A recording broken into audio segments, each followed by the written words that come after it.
gente tem aqui com o Senac Consolação, por exemplo, não sei quem já conhece o nosso prédio. Ele tem as catracas eletrônicas, tem 2 seguranças na porta, tem o pessoal do atendimento que tem que tirar uma foto e como é digital, essa foto, né, te revistar inteiro para você poder entrar no prédio.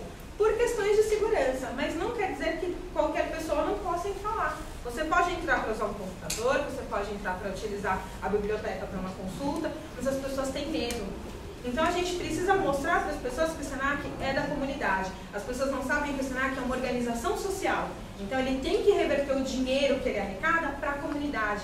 E a gente vai oferecer até 2014, 70% das vagas que a gente tem gratuitamente. Então às vezes a gente abre turma e só para gratuidade, só com bolsas de estudo, e a gente cancela porque a gente não tem público. Eu acho que todo mundo aqui, se não passou por isso, já viu alguém passar por uma situação como essa, de você ter um trabalho super bacana, que você sabe que vai beneficiar muita gente e você não consegue fazer essa ligação, trabalho e o público, né? Então, às vezes, a gente tem equipamentos legais e importantes que as pessoas desconhecem. A rede, ela potencializa isso. Então, a gente faz junto, a gente faz barulho, a gente traz imagem, né? A gente traz visibilidade para aquilo que a gente faz, a gente atrai as pessoas. Então, quem pode participar, né? Todo mundo pode participar da rede, né? Pode ser representando uma organização social, pode ser uma empresa privada, pode ser um órgão público, pode ser simplesmente um morador, né, daquela região, daquela comunidade. A ideia é a gente trabalhar por regiões. Então, quando a gente fala em desenvolvimento local, é porque essa aproximação física mesmo, né, entre as pessoas, favorece o trabalho. Então, a gente delimita, por exemplo, a região da Vila Buarque, que é mais ou menos até a Praça da República, sobe um pouquinho até aqui perto de Higienópolis. Lógico que às vezes a gente foge um pouquinho dessa delimitação, mas é legal a gente trabalhar com as pessoas que estão mais em comunicação para os jovens, né, para começar no ano que vem. E o SESC vai entrar com uma contribuição aí bem legal, provavelmente até entre com o próprio profissional de educomunicação. Então, a gente estando perto, a gente trabalha aquela coisa de vizinho, né? Precisa de uma xícara de açúcar, você não bate na porta do vizinho? Tudo bem que a gente já não é tão assim, né? Mas a ideia é que seria, quem conhece o vizinho, né? Bate na porta do vizinho, oh, dá uma xícara de açúcar aí, depois eu te devolvo. Aí vira lenda, né? Você nunca mais devolve. Então, o trabalho em rede é a mesma coisa. É aquilo que você precisa, você não fica quebrando a cabeça. Muitas vezes gastando dinheiro, você bate no seu vizinho. Fala, e aí, eu preciso divulgar uma ação comunitária. Como que eu faço? Você me ajuda? Ajuda. A gente divulga para todos os nossos contatos. Certo? Pode passar. E aqui um exemplo bem breve de mais ou menos a composição da rede social Vila Buarque. Então, o Senac está ali como todas as outras organizações do entorno. Quem é o centro é a rede social.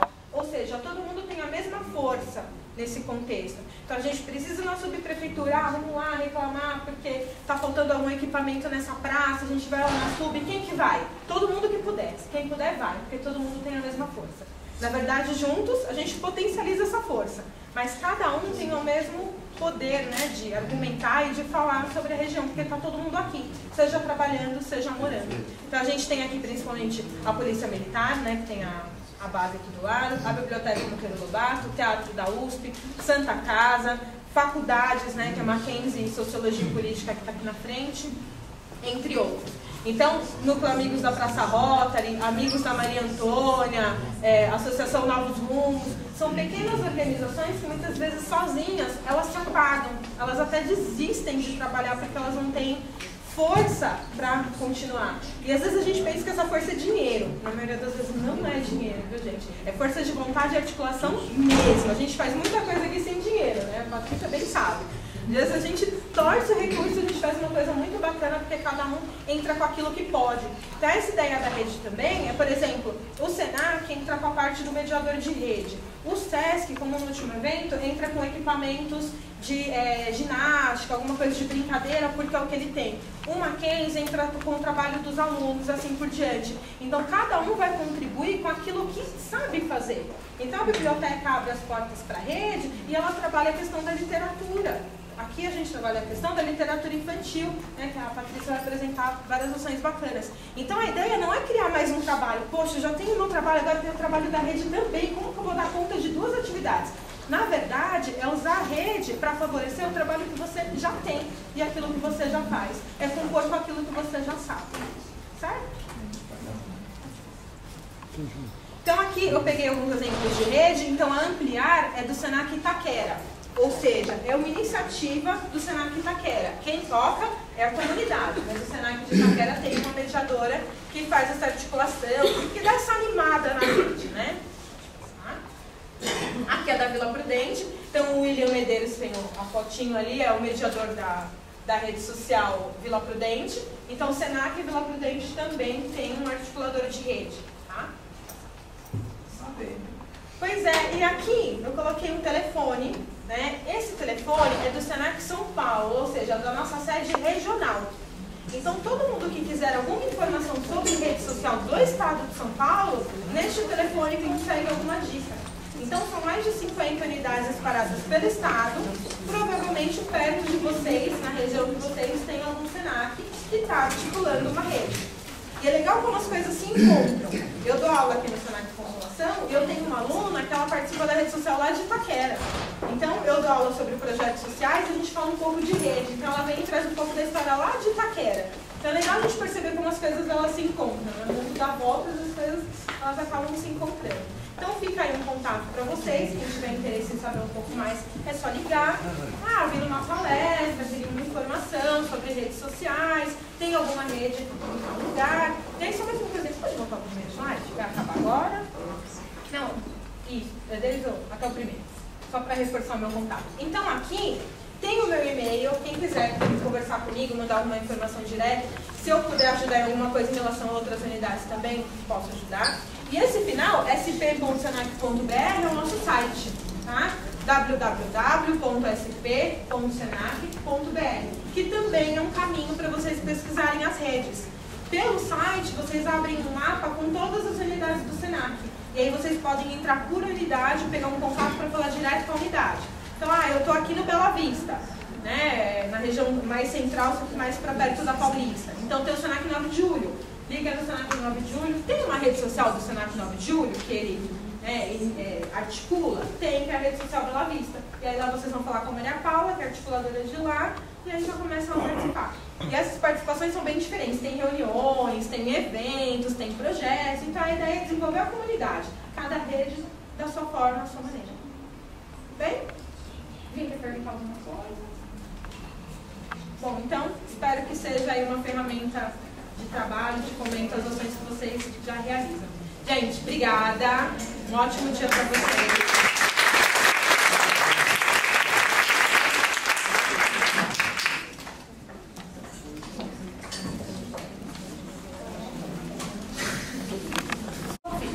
Uns com um cafezinho lá em cima, que já prepararam um ótimo café para vocês aqui embaixo, para a turma lá em cima.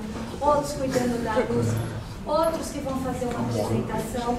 Um vai jogando a peteca para o outro. Vocês vão perceber que tem essa coisa de um vai chamando o outro, tá? A única coisa que vai ser diferente, a apresentação do Aderaldo para vocês não vai acontecer na nossa sequência.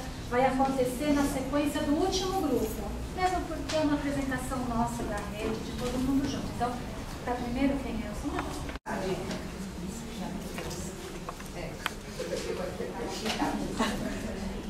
Esta é a orelha do livro, por onde o poeta escuta, se dele falam mal ou se o amam. Uma orelha ou uma boca sequiosa de palavras. São 8 livros velhos e mais um livro novo de um poeta ainda mais velho, que a vida que viveu e contudo o provoca, a viver sempre e nunca. 8 livros que o tempo empurrou para longe de mim.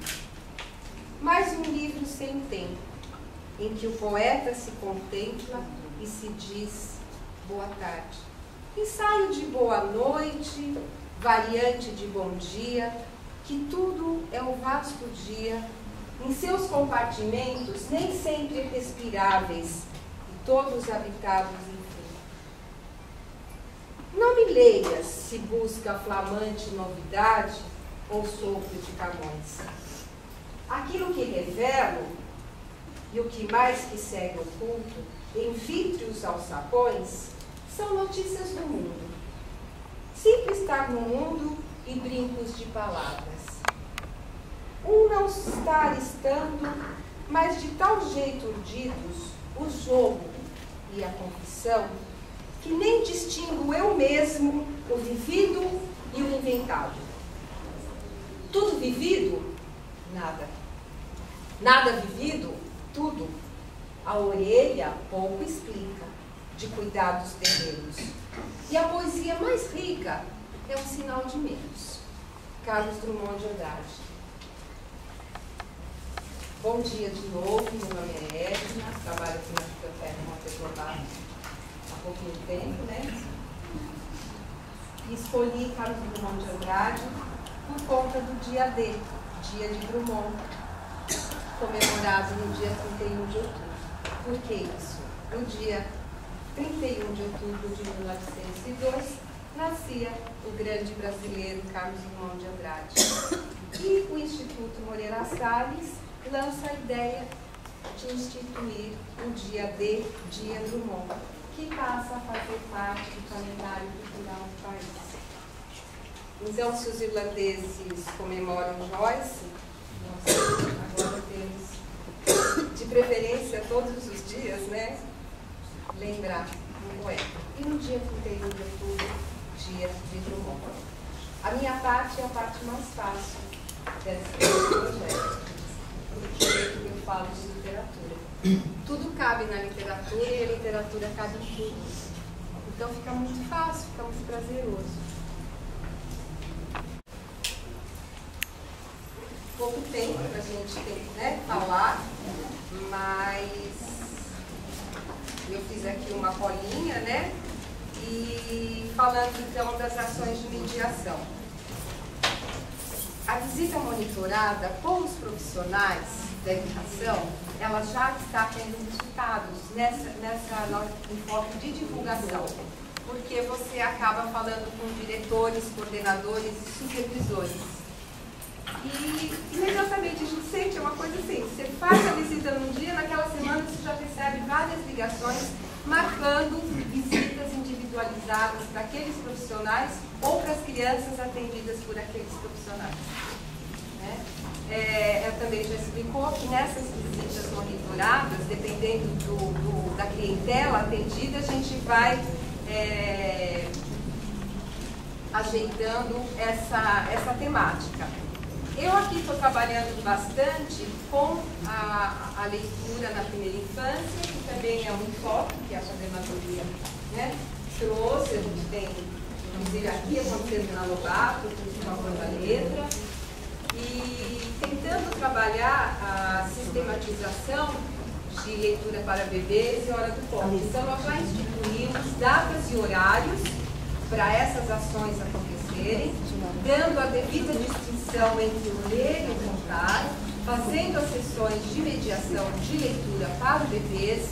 Então são várias frentes que nós estamos começando. A formação de acervo, a formação do profissional e, enfim, procurando sistematizar e divulgar esse novo trabalho, tá? Essa nova clientela que a gente tem buscado contemplar.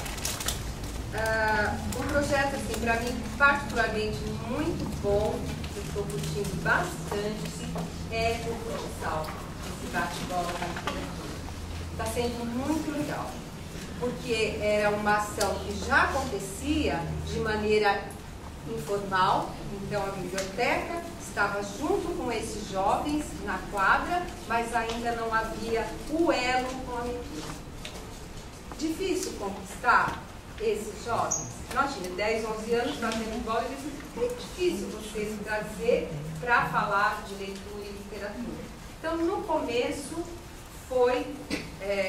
não foi tão simples, vamos dizer assim, difícil nunca, porque nós procuramos trazer esses jovens, mas com aquele potencial, com aquela riqueza que eles já tinham. Então, eles sugerindo temas. E aí fomos devagar, trabalhando com a poesia, com a prosa, e hoje já conseguimos um trabalho mais sistematizado, com encontros semanais, leituras pontuais e também até um retorno. A gente já está na fase da conversa sobre essas leituras. É um projeto piloto que no futuro pode servir para outros públicos que estejam à margem, que a gente possa, com essa divulgação, trazer aqui para a biblioteca. E como eu falei no início, na literatura cabe tudo e em tudo cabe a literatura. Eu encerro aqui a minha fala e estou à disposição para qualquer contato, hoje ou para qualquer hora, tá? Muito obrigada. Agora para vocês, falar um pouquinho do trabalho. Então estão aqui Azul, Mara, por favor. Agora a peteca é para vocês. Olá, bom dia pessoal. Bom dia. Eu sou a Clara. Azul, por favor. As traduções das editoras. E a gente tem um grupo de especialistas que faz essas resenhas voltadas à área, né? Que ajuda muito os bibliotecários, os educadores, críticos de literatura, o público, a gente atende o público em geral. A sessão, essas obras ficam aqui guardadas na sessão, tá? Elas não saem, as obras da sessão, elas não saem para empréstimo, elas têm que ser consultadas aqui, né? A última bibliografia que a gente tem em papel se refere ao ano de 2006. A Kazuhi falou que ela envia para as bibliotecas, eu não sei se vocês conhecem, essa daqui é a última. Essa não mandou. Então, a gente tem aqui algumas bibliografias, a gente vai deixar expostas aqui, a gente vai colocar em cima do piano, talvez, para não atrapalhar depois, ou numa outra mesa, para vocês conhecerem, né? A bibliografia, ela tem vários índices de autores, de gêneros, né? Ela é muito usada pelas bibliotecas quando chega alguém procurando alguma coisa e pedindo, assim, sobre algum assunto específico, né? Eu quero um livro de folclore, eu quero algum livro paradidático disso ou daquilo, né, que trate também disso. Então, essa é a grande utilidade dela. A gente vai ter agora, estamos terminando as desenhas de 2007, 2008, 2009, e o nosso próximo passo é a publicação, ela vai sair pela web agora. Tá? As pessoas vão poder acessar, todo mundo vai poder acessar online. Eu estou sendo bem resumida, gente. Se eu for ficar falando aqui do histórico dessas coisas, a gente sabe que a gente tem uma manhã muito, muito, muito atribulada. Eu vou deixar então tudo aqui para vocês, tá? Vocês podem olhar. Se alguém quiser, pode levar alguma, embora a Denise não tenha aqui, né? A Cláudia mandou para a gente. Então, gente, ó, vocês podem, a gente vai deixar aqui, vocês podem conhecer as anteriores, eu no último formato, aqui no piano, a gente deixa exposto, tá bom? Então, qualquer coisa que vocês queiram, vocês podem nos procurar, tá? A sessão é aqui em frente, depois se vocês quiserem a gente mostra, tá? Onde é? Vocês acham que, não sei se elas têm um corpo na biblioteca, mas sintam-se acolhidas e à vontade para qualquer informação, tá bom? Eu vou passar agora para a Zilde, ela vai falar um pouquinho sobre o acervo do livro escolar, tá bom? Especial que a biblioteca tem, que faz parte da seção de bibliografia e documentação, que é o acervo histórico do livro escolar. Esse acervo ele foi organizado, acabou de ser organizado em 2008, então é um acervo recente, e ele foi um acervo montado a partir dos livros escolares que as bibliotecas infantis foram acumulando ao longo da sua história. Então a primeira biblioteca é essa, a Lobato de 36, tem a atual Unifranc dos anos 40, e nos anos 50, né, uma dezena de bibliotecas foram inauguradas. Essas bibliotecas, elas serviram também de espaço para pesquisa escolar em função da carência da biblioteca dentro das escolas, principalmente das escolas públicas.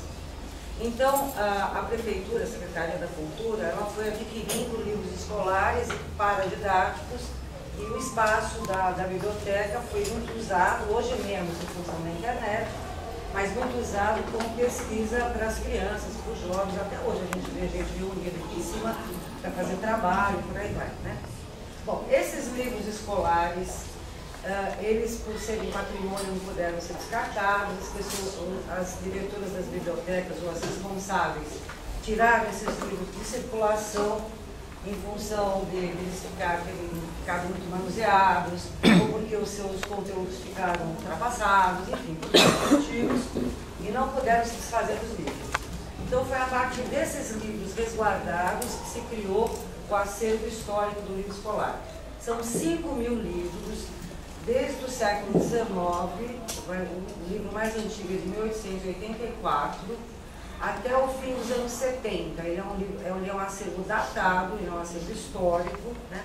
Essa datação tem a ver, primeiro, com o material que estava disponível nessas bibliotecas, e segundo, com o conceito mesmo de educação. Ele vai desde a República, com a criação do grupo escolar, até a mudança da educação do governo militar, que acabou com o grupo escolar, fazer o primeiro e segundo grau, enfim. Então, ele tem um conceito aí de educação também na sua datação.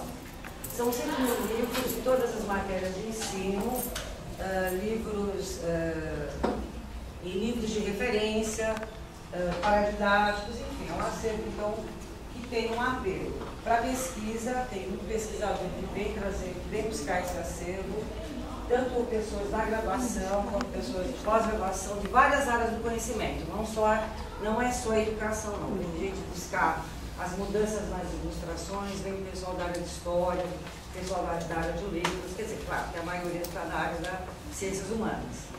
E também ele tem um apelo, tem muita gente da graduação que está fazendo TCC e vem buscar, então, informações aqui.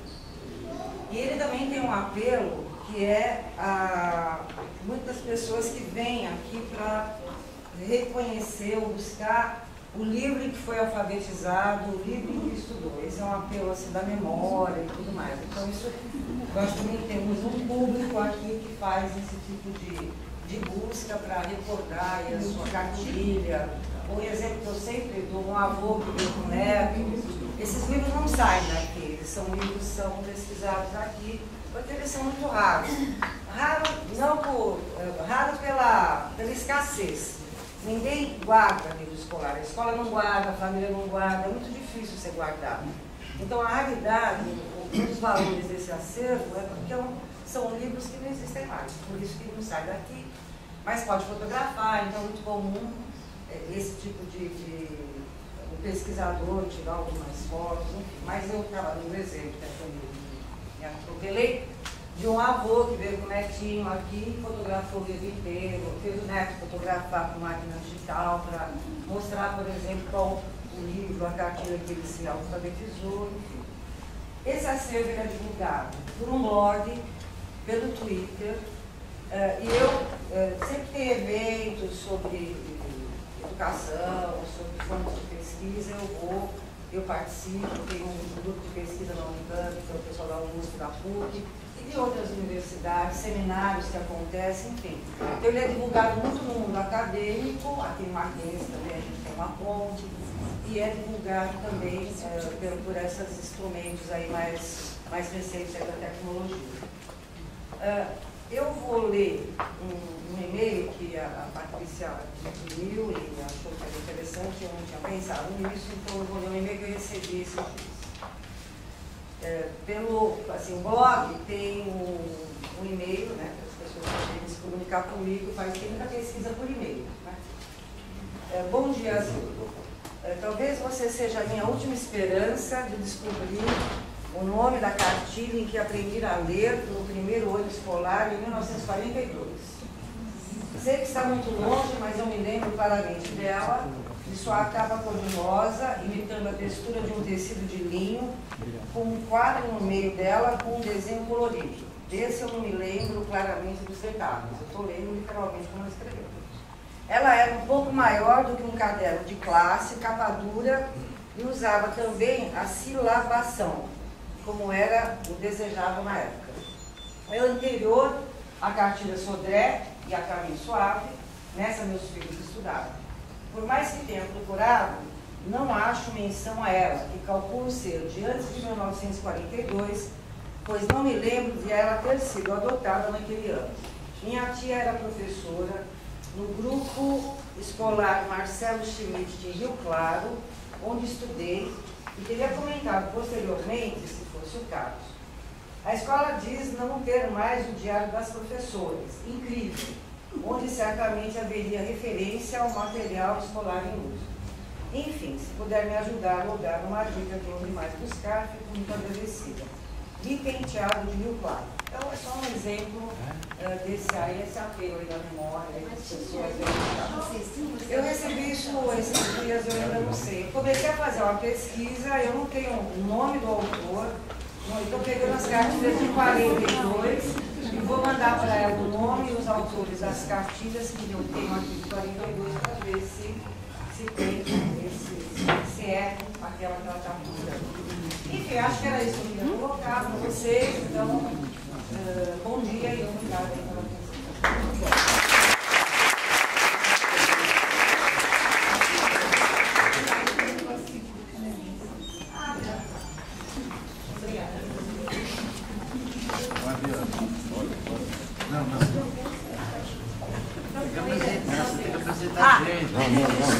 Bom dia. Vou tentar, então, bom dia, tentar ser rápido e veloz, como aquela motocicleta de fundo aqui, não perder tempo. Bom, a gente aqui cuida de acervos referenciais, que vocês viram. O acervo do Monteiro Lobato é um acervo referencial. Eu estou herdando aqui, no fundo, a gente está levando, Nelson e eu, esse acervo que é a herança da Lenina Fracaroli, que criou o museuzinho do Lobato, e principalmente da dona Hilda Vilela, que é quem criou esse acervo que a gente cuida. Nossa preocupação básica é divulgar a obra do Monteiro Lobato. Para isso a gente tem feito algumas exposições, algumas itinerantes, que podem ser, como é a Emília, Boneca de Lobato, que pode ser tirado cópia, etc. E agora o memorial que a gente fez em homenagem à dona Hilda, ao próprio Lobato, procurando fazer uma escala da vida dele, uma linha do tempo, e outras informações da época que ele viveu. A nossa preocupação básica aqui é, diante das referências que a gente tem para o futuro, agora está chegando o livro digital, etc. e tal, então provavelmente daqui 20, 30 anos, eu não vou estar aqui, etc. e tal, mas o livro a gente vai encontrar em papel, provavelmente nos nossos acervos de D&D. O resto acho que vai ser tudo livro digital, etc. e tal. Então, o nosso papel é divulgar isso. A gente está tentando digitalizar algumas coisas para disponibilizar. Nossos, entre aspas, clientes, basicamente, não há um pesquisador de Monteiro Lobato que não passe pelo acervo para fazer alguma pesquisa, porque o nosso acervo, junto com o da Unicamp, é o melhor acervo referencial do Monteiro Lobato. E, de alguma forma, eu queria aproveitar esse fórum, para apelar, fazer um apelo a vocês das bibliotecas, que quando vocês tiverem livros do Lobato, das velhas coleções, para nós, quanto mais velho, melhor. Então, se vocês tiverem isso, se vocês puderem disponibilizar para a gente, seria um prazer enorme, seria o nosso ouro.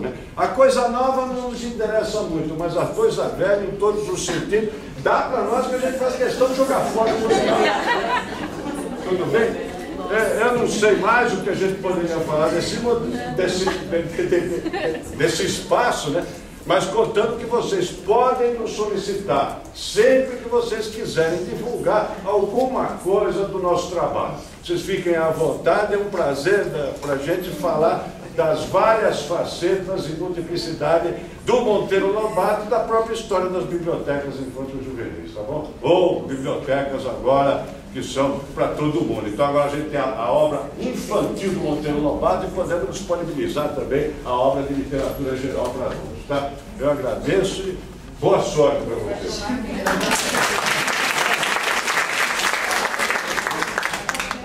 Ninguém,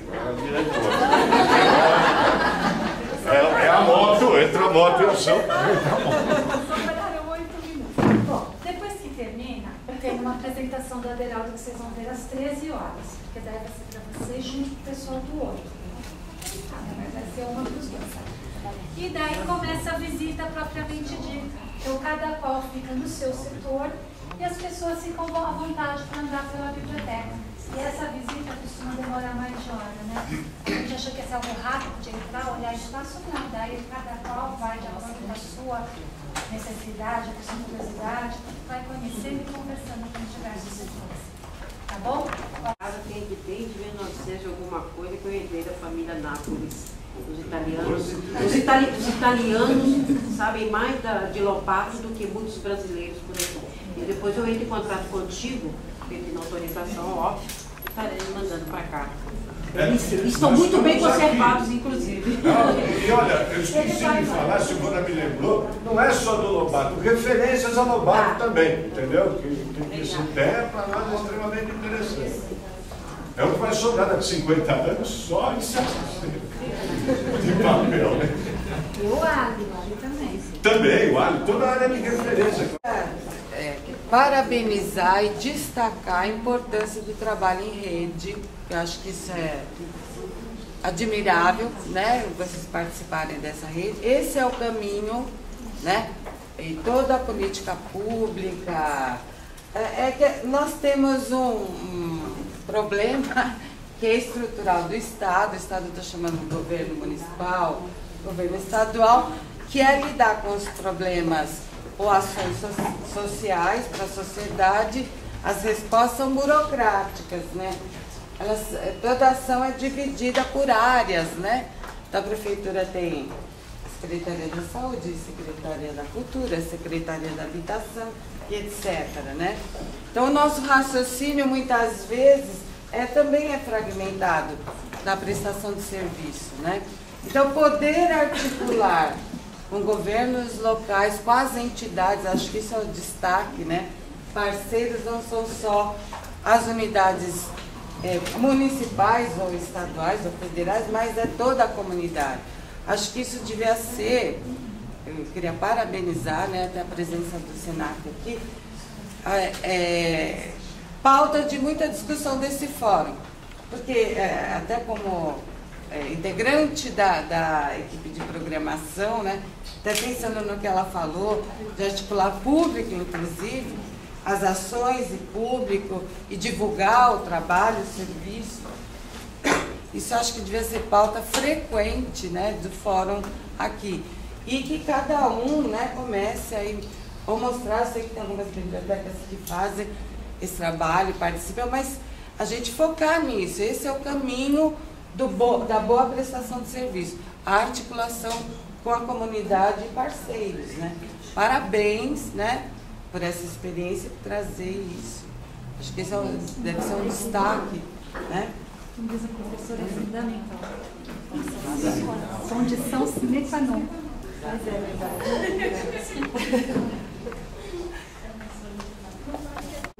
Em nome da Filó, da Patrícia, da Tânia, que não está aqui, que está pessoal doente hoje, agradecer a imensa solidariedade de vocês, no nosso caso aí do processo, né? E dizer que, olha, gente, isso não tem preço. Isso é rede. Não tem preço mesmo. Isso foi uma coisa assim, sensacional. Nós todas ficamos muito tocadas, né, com o que tem acontecido, e agradecer mesmo, do fundo do coração. Só para quem, se tem alguém que não saiba do que estamos falando, é que nós estamos pagando um valor para os advogados e a rede, as colegas, grande maioria de vocês, estão colaborando conosco. Estão dispondo mensalmente, assim como nós que estamos pagando de 6 meses, também estão colaborando com esse valor para a gente. Isso não tem preço mesmo. Isso é rede, isso é amizade, isso dá força, isso dá energia, isso faz tudo valer a pena. Obrigada. Muito legal, o mais importante que o dinheiro foi a amizade de todo mundo e a gente ficou muito feliz com a cooperação de vocês. Tá? Foi uma coisa muito legal, porque assim, se transformou em ação, em algo concreto, né? Quer dizer, além das pessoas terem assinado o documento, que ajudou a gente na nossa defesa, que está sendo feita. Agora a gente tem que aguardar o tribunal, não temos novidade de como está. As defesas foram entregues e agora a gente tem que esperar. Além daquilo, também ajuda em dinheiro para a gente poder estar pagando os advogados com mais tranquilidade. Realmente, obrigada. Obrigada. Agora a Peteca é sua para apresentação. Não precisa ficar no escuro, não. Tem que acender. Tá bom. Eu vou falar um pouco, eu vou começar falando um pouquinho só da história da Viriato Correia. Vocês já ouviram um pouco aqui da história dessas bibliotecas, né? Com a própria Monteiro Lobato, que é a mãe aí das antigas bibliotecas infantis juvenis, mas eu acho que é necessário para a gente ter um entendimento melhor do que acontece na Viriato Correia. Assim, em meio a uma história que é recheada de exemplos de instituições mais preocupadas em armazenar e preservar os seus acervos, e no geral sem grandes preocupações quanto à difusão dos mesmos, a história da Biblioteca Pública Viriato Correia tem peculiaridades que a tornam digna de nome.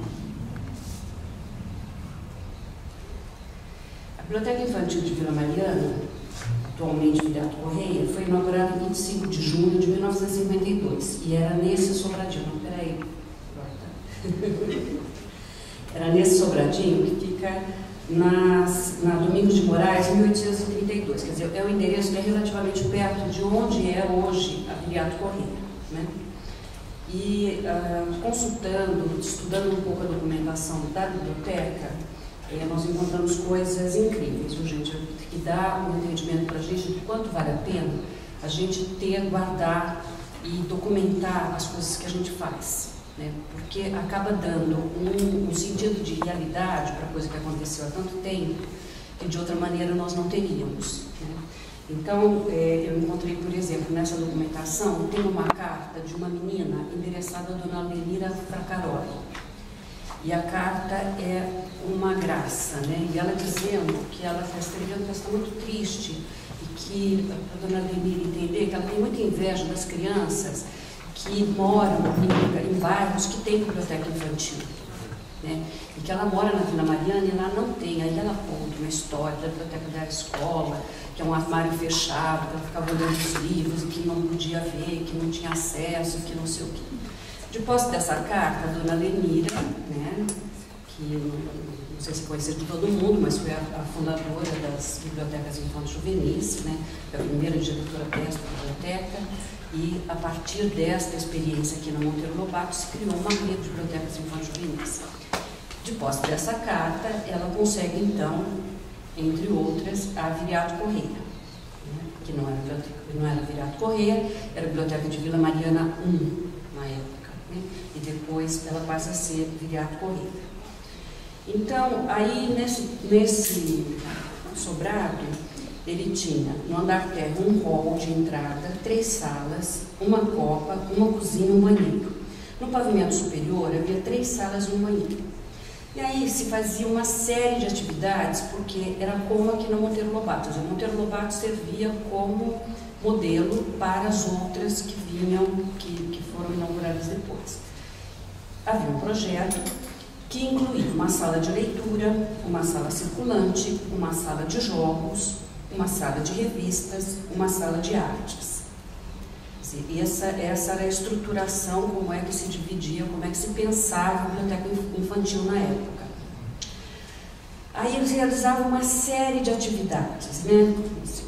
É interessante você ver, porque realmente dá essa proximidade com a equipe da época. Você está agora na biblioteca e você pensa aquela época e as pessoas que estavam lá e o que elas faziam e como era esse projeto, né? Então, por exemplo, se todo dia tinha coisa acontecendo diferente, especial na biblioteca. Segunda-feira, seja campeão. Aí eu estou pegando todo o documento que tem na biblioteca, né? Realizavam-se todas as semanas um campeonato de jogos educativos, o qual desenvolve o espírito esportivo da criança. Terça-feira, carrossel musical. Quarta-feira, sugira você. Quinta-feira, hora encantada. Sexta-feira, cinema educativo. E por aí vai, ouvindo, aprendendo. Fora uma série de outras atividades que tinha além dessas, que eram os destaques do dia, né? Toda semana. Bom, Foi sendo feito isso, a biblioteca um sucesso, e aí mudou o slide para mim. Essas programações seguiram por anos a fios, e o projeto foi coroado com a construção de novas sedes, não só a Matriato, outras também, mais adequadas para a realização de todas as suas atividades, tanto para a Biblioteca da Vila Mariana quanto para as outras. Aí foi construído esse prédio, ele é de 1965, o prédio atual da Biblioteca Viriato Correia, essa faixa é de agora, não é de 65. E já pensado para contemplar todas essas atividades.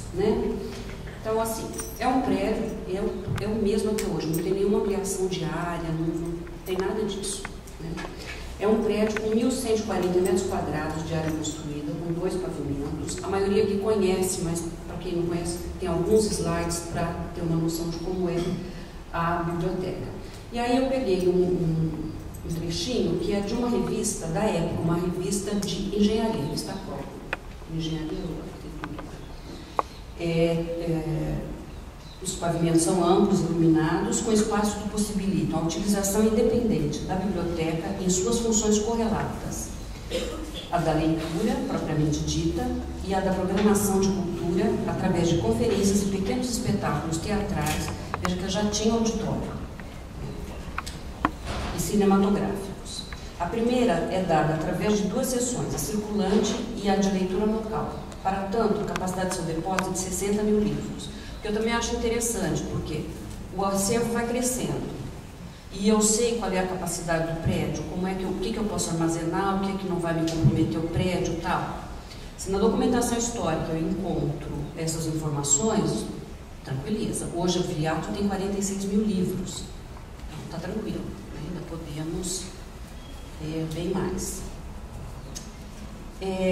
Esse projeto da época da Andemira, a gente percebe que tem um caráter educativo, embora com uma série de atividades diferentes e tal, ele tem isso, tem sempre um objetivo educativo, uma questão colocada ali. Aí não dá para saber direito, a dona Andemira foi educadora, antes de ser bibliotecária, ela foi inclusive, quando o Mário de Andrade a encontrou, foi indicação porque ela fazia um belíssimo trabalho na biblioteca do Caetano de Campos. E aí ele foi lá, conheceu o projeto, ficou encantado, convidou a dona Lenira, e a dona Lenira veio, então, para a seção infantil da Mário de Andrade, que, na verdade, no momento que começou a funcionar, já não era dentro da Mário de Andrade, já tinha um prédio próprio, que foi o inicial dessa biblioteca aqui da Monteiro Lobato. Bom, aí vou dar um certo pulo para os dias de hoje, ainda fazendo um certo link com o passado.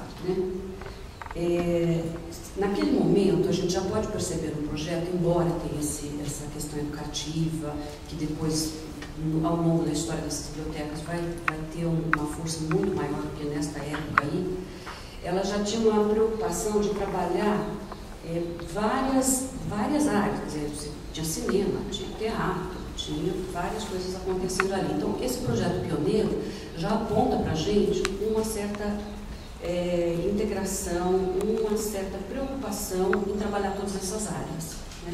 E que, na verdade, hoje pode parecer uma coisa muito corriqueira, muito tranquila. Mas, se pensarmos que a Viriato, por exemplo, em 1952, essa biblioteca aqui em 1936, era uma concepção absolutamente revolucionária para a época. Você pensar em termos de cultura, em termos de biblioteca, quebra um paradigma de bibliotecas que sempre foram construídas, na verdade, para conservar acervo, para desenvolver acervos, para ter o conhecimento humano ali acumulado e preservado de alguma maneira. Ela aponta para uma outra coisa, que é totalmente diferente desse paradigma. Bom, só para falei dessa questão da escolarização, na década de 70, houve uma lei que modificou a educação. A lei, ela é de 71, na verdade ela é em agosto, e ela acaba sendo implementada a partir de 72. E ela institui de uma forma assim, né, devastadora a pesquisa escolar como uma grande ferramenta de trabalho na escola. E só que ela não institui junto as bibliotecas escolares. Né? E aí as nossas bibliotecas, todas públicas, infantis, juvenis ou não, recebem aquela leva de estudantes, levas e levas por anos a fio. E nesse momento começa a comprometer um pouco esse projeto inicial, quer dizer, os pagos recursos das bibliotecas acabam sendo destinados em grande medida para o atendimento da demanda escolar. Quem viveu um pouco, eu acho que há cerca de uma década mais ou menos é que esse panorama se modifica, né? Aqui na nossa realidade, na nossa rede de cidade de São Paulo. Nós tínhamos aquelas levas de estudantes, quem se lembra de agosto, mês do folclore, aquela coisa louca, né? E a gente, com os recursos que tínhamos que atender essa demanda. Era uma demanda social e era uma demanda que não veio junto com outros recursos. Então, nós tivemos, sim, que tirar recursos de outras áreas e centrar nesse atendimento dessa demanda escolar, que, no entanto, era uma demanda assim, de todo tipo, pesquisas de todas as áreas, com todo tipo de profundidade, com todo tipo de entendimento, né? Porque às vezes o teu leitor, o teu usuário vinha com um estímulo da escola, sabendo que se tratava às vezes absolutamente nenhum. Ficava por conta desse trabalho escolar o seu primeiro e último contato via escola com aquele assunto. Ficar por nossa conta. Isso hoje não está mais assim. E aí a gente pode pensar um pouco a biblioteca diferente. Pensei tudo isso porque eu acho assim, nós temos compromissos com a história. Quer dizer, você recebe uma instituição, você trabalha numa instituição e ela tem uma história. E a história não é alguma coisa que aconteceu lá atrás, ponto final, e que vai ser que é igual hoje ou que é igual amanhã. As coisas são diferentes, né? O que aconteceu nessa história determina qual foi o caminho da biblioteca, determina o que eu estou recebendo agora. E o que vai acontecer para frente também está sendo determinado hoje e eu tenho uma responsabilidade com isso, né? Cada um de nós. Não vai partir do nada, ninguém vai fazer, enfim, essa história sozinho. Agora, eu acho muito importante você ver para saber também quais os compromissos daquela instituição, né? Eu pego uma instituição como o Viriato Corrêa, que tem toda uma história de atuação cultural, tá? Eu tenho que pensar nisso, eu tenho que pensar que eu tenho um compromisso ali. Eu não posso simplesmente esquecer tudo que aconteceu, todas as pessoas que passaram por ali, toda uma construção que existe, todas as possibilidades também que ela me aponta, porque ela pode estar me apontando coisa que hoje eu não esteja percebendo, né? Se eu estou mergulhada nessa questão da pesquisa escolar, por exemplo, de repente a pesquisa escolar sai da biblioteca e eu não tenho uma perspectiva histórica nem nada, eu tiro da onde os meus caminhos dali para frente? Bom, a biblioteca tem como foco a leitura, a literatura, a reflexão crítica e o embate de ideias. Nessa análise que nós vamos fazer agora, eu vou me deter mais especificamente na programação cultural que ali é desenvolvida. Estudamos a história da instituição para melhor compreendermos os compromissos ali existentes para a invenção do futuro. Pretende-se que a erupção do passado chegue para nos instigar e questionar sobre o que faremos do legado recebido em forma de história, ou seja, aprender com o passado que devemos ousar e construir o futuro.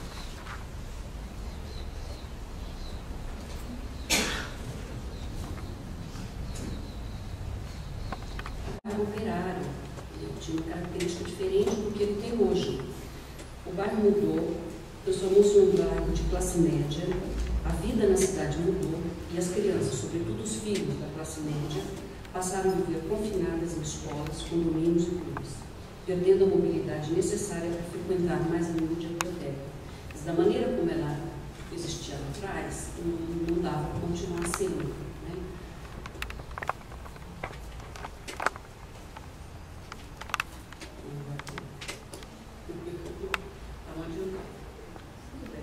Pode ficar.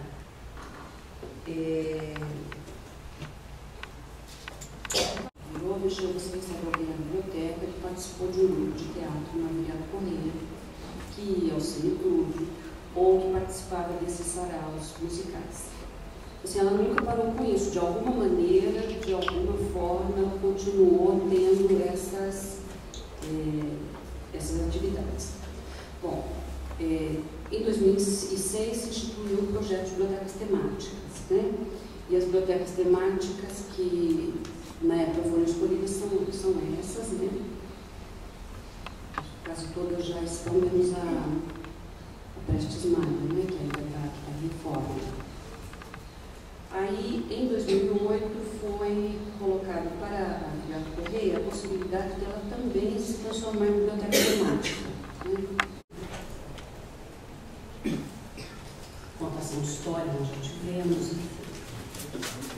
E aí, bem o slide, o vidro atrás ele tem olhos, né? Também é outro elemento fantástico, aquela sensação de estar sendo observado o tempo inteiro. Eu sei que tem algo, homem aqui que observa. São elementos que trazem um pouco do universo do fantástico para aquele ambiente que dá uma certa liga.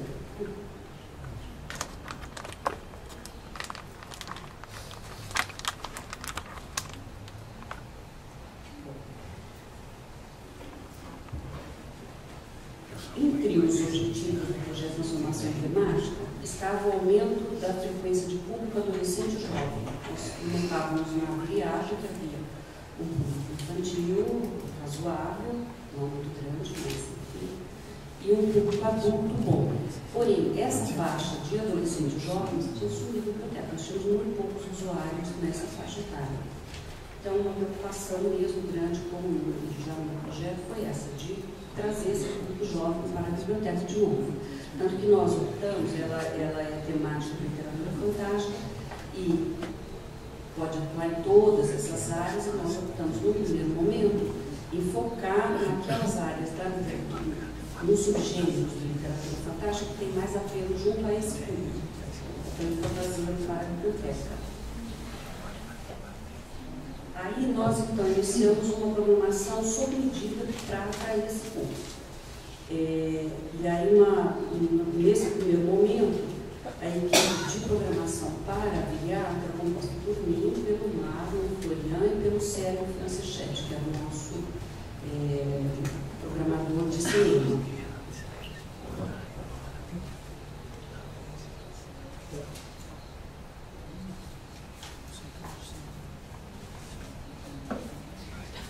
O slide anterior que passou era os nossos folders, né? Na época a biblioteca tinha folders que era só com a nossa programação. Isso foi, agora tem um instrumento, eu acho que é um instrumento muito bom, a nossa agendinha.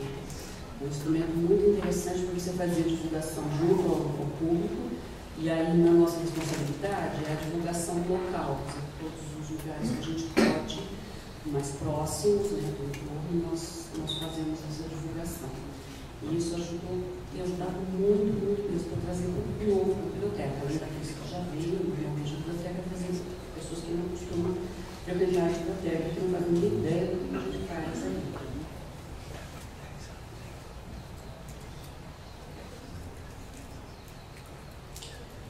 Bom, aí enquanto vai passando esse slide, falando um pouquinho dos nossos pressupostos,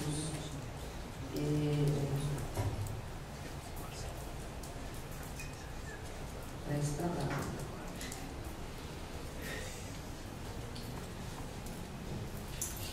Olha, se por um lado as instituições que trabalham na área de leitura têm a responsabilidade de formar leitores, isso a gente sabe que é mesmo, por outro, tem também a responsabilidade de criar espaços de convivência focados nas trocas simbólicas, tendo em vista melhor contextualizar as experiências de leitura e de escrita, sempre buscando responder às necessidades dos seus frequentadores e ocupando seu espaço como instituição necessária e contemporânea. Quer dizer, com isso, nós tivemos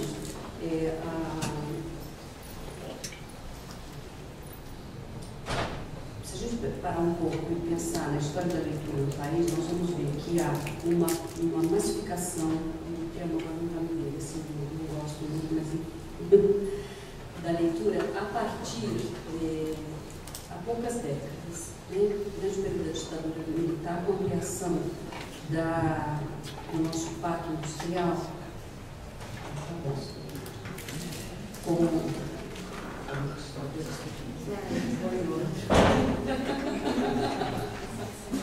Tá bom, vamos brincar. Nós tivemos então a massificação da leitura. Porém, ela é um fenômeno muito recente. Então, o sujeito aprende a ler, começa a ler, a instituição faz ali o seu trabalho, dizer de uma maneira ou de outra. Porém, muitas vezes, principalmente nos espaços populares, isso é mais um fator de isolamento social do que exatamente de inserção social. Porque para o seu grupo, ele passa, vamos imaginar, o leitor dentro de uma família de não leitores, que aí seria um caso bem comum nas classes populares, e que começa a estar lendo, a família não sabe direito que processo é aquele, o que está acontecendo ali, os seus amigos também não, enfim, o seu grupo social não tem esse domínio. Não é? Quer dizer, você passa a ser um estranho dentro desse grupo, uma pessoa que, na verdade, é muito esquisita, né? Os é mais preocupante, será que esse menino lembra de que já não vai fazer mal, não estraga a vista? Pô, essa menina o dia inteiro vê esse negócio aqui, ele vai ficar maluca? Mentira, né? Não. Eu acho assim, a instituição tem responsabilidades com esse leitor. Ele forma o leitor, depois o leitor fica numa situação de isolamento social e eu faço o quê? Ele faz o quê com essa leitura? Gente, eu não estou negando de maneira nenhuma a importância da leitura, ao contrário. Eu acho que nós temos um papel que vai um pouquinho além disso. Ou seja, de também propiciar um local de trocas simbólicas. Eu li, eu preciso de alguém com quem conversar sobre o que eu li. E aí, pensando nisso, foi que nós resolvemos fazer todas essas atividades que vocês foram vendo aí, enfim, com bastante sucesso de público e tudo mais, foi que nós pensamos em fazer alguma coisa que trouxesse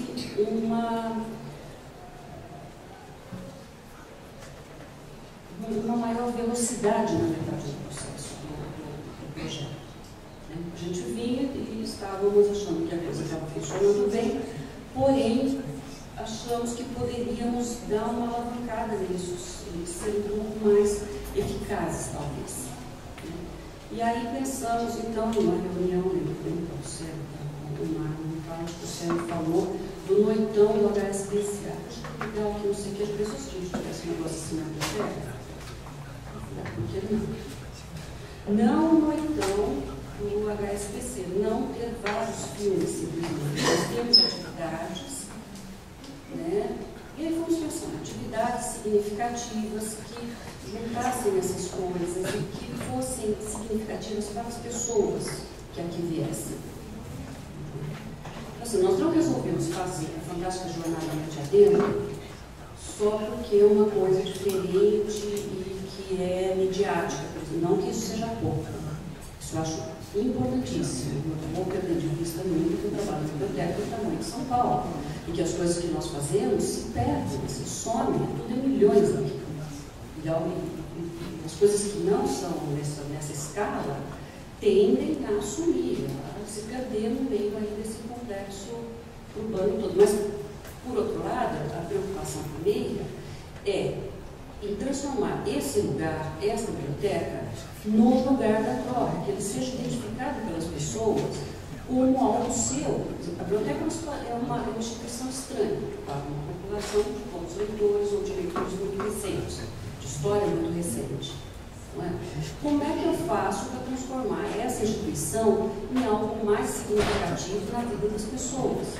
Como é que eu faço para que as pessoas percebam a biblioteca como um lugar delas, para elas, dentro das atividades que a gente se propõe? Eu não vou fazer coisas que não têm absolutamente nada a ver com a biblioteca. E aí nós pensamos, então,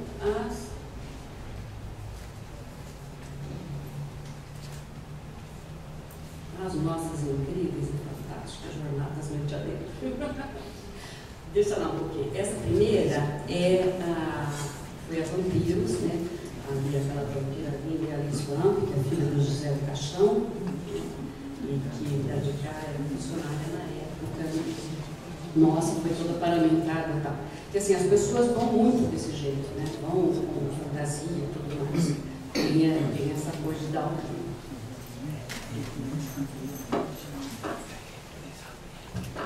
Então, assim, essa programação começou em 2009, Fantástica Jornada Noite Adentro. Como é o que acontece nessas noites? São eventos em torno de um tema, a gente escolhe um tema para o universo do fantástico, dura a noite inteira, começa às 10 horas da noite, vai até às 6 horas da manhã, 6, 7. E no intuito de que, a partir de uma experiência intensa e não corriqueira, contribui para a apropriação pelos seus participantes do equipamento cultural, a biblioteca, que as promove. Afinal, não é sempre que se pode passar a noite inteira em uma biblioteca pública participando de várias atividades culturais. Assim, é explícito, nós queremos isso, nós fazemos com este intuito, né? E aí, elas já foram planejadas também para comportar diferentes linguagens. A biblioteca já trabalha essas linguagens. Então, é uma maneira da gente mostrar que, enfim, independente da linguagem, ali tem um link, tem alguma coisa em comum. Então, elas sempre têm cinema, que cinema acontece, né? Aí teatro, talvez música, né? A última jornada foi teatro, a próxima jornada a gente vai ter música. Debate ou entrevista, né, com a intenção explícita de situar a biblioteca como uma casa de múltiplas linguagens. Também isso. Assim, mas aqui não, é uma biblioteca. E por isso tem cinema. Não é cinema, a biblioteca, ela tem uma preocupação, ela tem uma relação com o que se passa nas traduções, não é paralelo.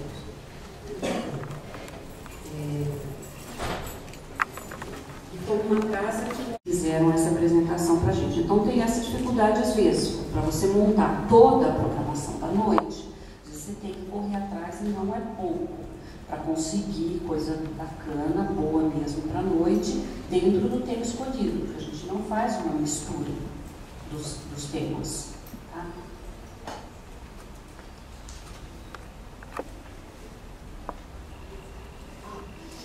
Esse primeiro momento, que é todo mundo junto, é também para buscar promover uma certa proximidade das pessoas. Porque depois divide mesmo, porque o cinema fica lá no cinema, vai passar o resto da noite ali, quem vai jogar o RPG vai para o outro lado. Pronto. Como a ideia é criar essa certa comunidade de leitores, nós pensamos isso, promover momentos em que as pessoas estejam juntas. Aí é o debate. Esse debate foi sensacional. Rosana Rios, a Carla Cristina Garcia e a Márcia Tiburi. Olha, gente, não deu para quem quis. Quando acabou o debate, o que eu mais ouvi era assim, foi tão pouco. Podia ter mais. Marca outro. Todo mundo reclamando, porque eles queriam mais. Eles não queriam aquela mesma questão. Foi assim muito bom mesmo, porque eu tive que me comprometer a fazer um outro debate, de trazê-las novamente para falar sobre o tema de bruxas, né, do feminino, aquela coisa, lá na biblioteca de novo, os parágrafos, tem que dar um jeito de cumprir, né?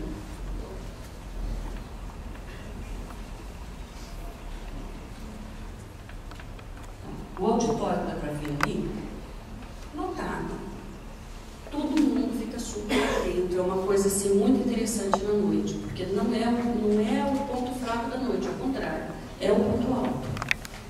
As pessoas vão, elas querem ouvir as discussões, elas querem ouvir o escritor, o debatedor, né, o entrevistado. Isso é uma coisa, eu acho muito legal, porque é nosso papel de reflexão sobre, né, as ideias, sobre as coisas. Que seria fechado, vai ser fechado para favorecer a prática de bruxaria. Aí, repleta de padres, nobres, pessoas do povo, feiticeiras, além do inquisidor geral. A encenação foi coordenada pela confraria e foi isso. Eles são soldados, não. E claro, tinha que ter a fogueira, né? Como a gente ia fazer uma sem fogueira, sem Santa Inquisição e tudo mais. Fizemos. Aí no jardim, no jardim da biblioteca, né? Claro que é uma fogueira fake, ninguém botou fogo em nada de verdade, não. Fumaça cênica, tudo cênico. Ficou muito legal. Ficou ali dentro do Conselho, aquele jardim interno, eles fizeram ali dentro. Nós combinamos antes que ele, um dia que não podia entrar, para não levar o jardim inteiro, né? E aí as pessoas, então, pelos vidros, você via a cena perfeitamente. Esse RPG passou essa semana numa TV a cabo. Ele foi gravado inteirinho, não sei se ainda dá para ver. Existe alguma coisa programada nesse sentido, em que quando você diz que o leitor, ele fica depois, eu formo um menino de 13 anos e ele vai para casa, não sei se a família lê. Existe alguma coisa nesse sentido que vocês estão pensando para 2012? Essa família está vindo ler? Da Colômbia está havendo um trabalho muito bonito das bibliotecas em relação a trazer a família para passar a noite ali dormindo. Existe isso daí? Vocês estão pensando? Não, ainda a família passar a noite dormindo, não. Né? Assim, a ideia da jornada não é dormir. Nós temos atividades durante a noite inteira, ninguém dorme em lugar nenhum da biblioteca. Existem, não, mas eu não falando isso, não é por isso. Existem iniciativas em que tem a ideia também de dormir, de ficar na biblioteca até um certo momento e depois acampar na biblioteca. Não, é bacana também. Acho que depende de como é que a coisa é armada, de como é que a coisa é feita. No caso dessa jornada, assim, não. A nossa ideia com a família é o seguinte: nós temos espaço de uma biblioteca. Nós temos um dia a dia que a gente procura estar atendendo a todos os segmentos. A gente entende a biblioteca como um lugar importante de trocas simbólicas dos diferentes grupos de faixas etárias. Acho que é um das raras instituições que tem essa característica em si, né? É próprio da biblioteca. A biblioteca é aberta, não é sala de aula, eu não tenho essa segmentação que às vezes é necessária em outras instituições. A biblioteca não. Agora, a Fantástica Jornada da Noite Adentro, por enquanto não. Porque, assim, é dentro do tema do Fantástico, a ideia é essa. Nós podemos ter outras atividades que pensem a família como um todo ali na biblioteca dentro daquela atividade. Essa não. Obrigada.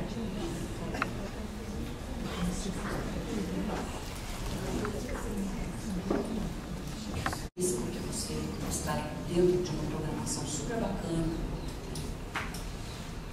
Mas assim, não é uma dificuldade maior, não precisa de tantos funcionários. Ele já está todo organizado, ele já sabe como é que é, entrou, como é que sai, como é que faz, porque em seguida já vem outra coisa.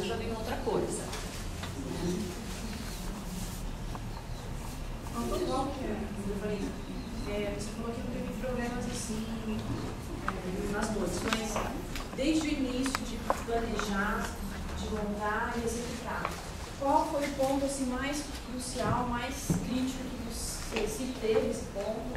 Né? Porque normalmente quando a pessoa apresenta um trabalho, não é que não tem crítica nem nada, mas as pessoas apresentam a parte legal, todos os trabalhos, o final é maravilhoso. Mas o percurso, de repente, teve alguma coisa que, olha, isso eu tive que melhorar, isso não foi legal. Olha, eu acho assim, tem uma dificuldade especial, mais séria, mais grave, não teve, viu? Não teve, não. Na verdade, talvez porque o momento que começou a acontecer a jornada, a gente já via um certo amadurecimento. A biblioteca se transforma em temática no final de 2008, só que durante 2008 inteiro nós já tivemos sessões de cinema. O cinema começou em janeiro de 2008, direto.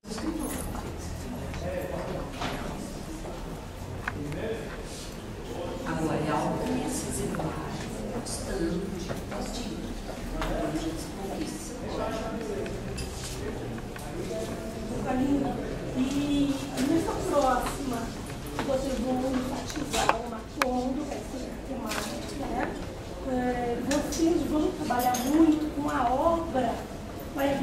debate sobre a obra do Gabriel? Nós vamos ter um show no Palavra Cantada,